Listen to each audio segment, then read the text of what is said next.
Hello everyone, and welcome back to another FNAF theory. So today I wanted to talk about the animatronics and the kids' souls being in there. A lot of people were spot on to what seemed to be the story of the kids haunting the suits. Now, the reason I'm saying this is I kind of knew. It was a little bit hard for me to believe because seemed like a better story at the time that just the animatronics were walking around and interacting and felt threatened.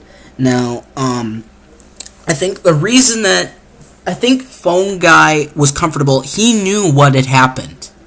I think, and if you ask yourself, Five Nights at Freddy's 2 was a prequel.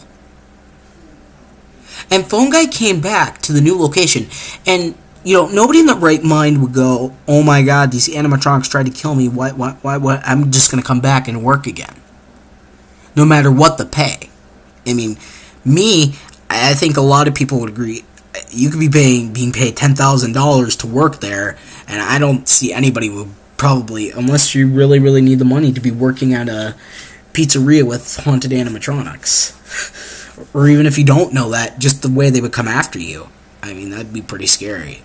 So, I wanted to say that, I think that Phone Guy came back because he knew the secret of the animatronics. And the reason he got so comfortable is because he tried to connect, maybe, with them.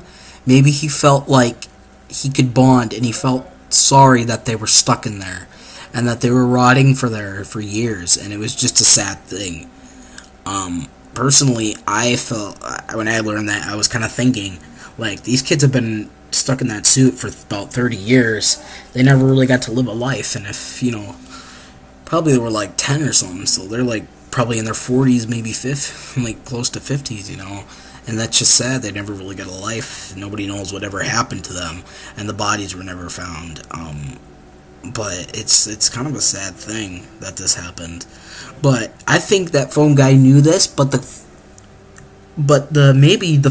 the company who owned Five Nights at Freddy's told him either if you tell anybody we'll have a problem, or maybe Phone Guy wanted to uncover the secret and see if he could free them himself, like you do in the third one.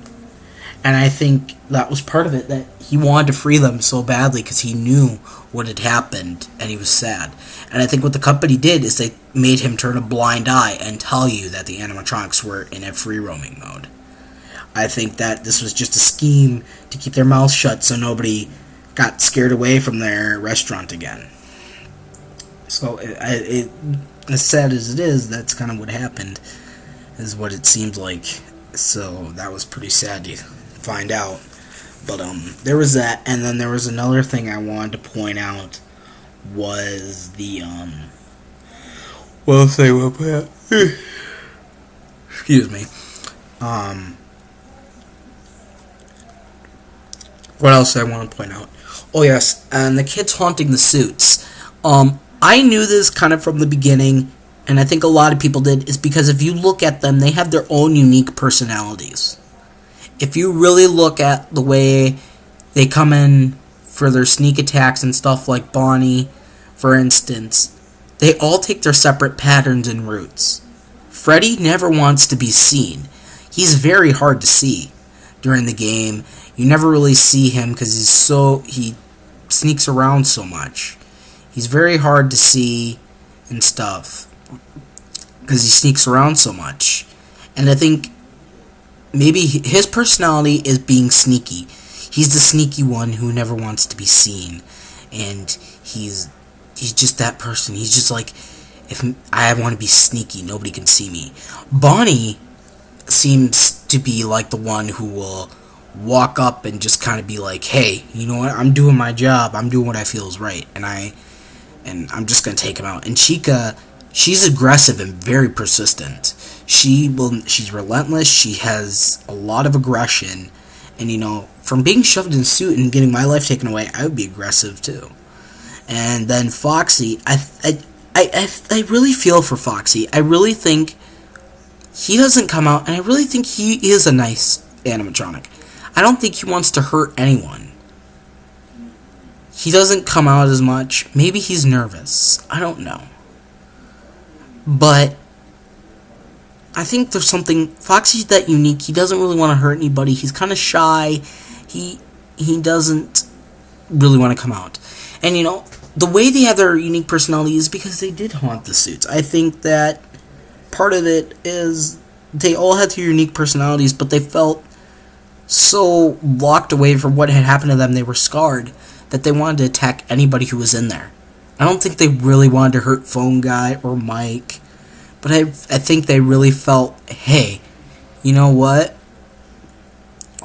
A security guard did this to us. Somebody that we trusted did this to us, and it's sad.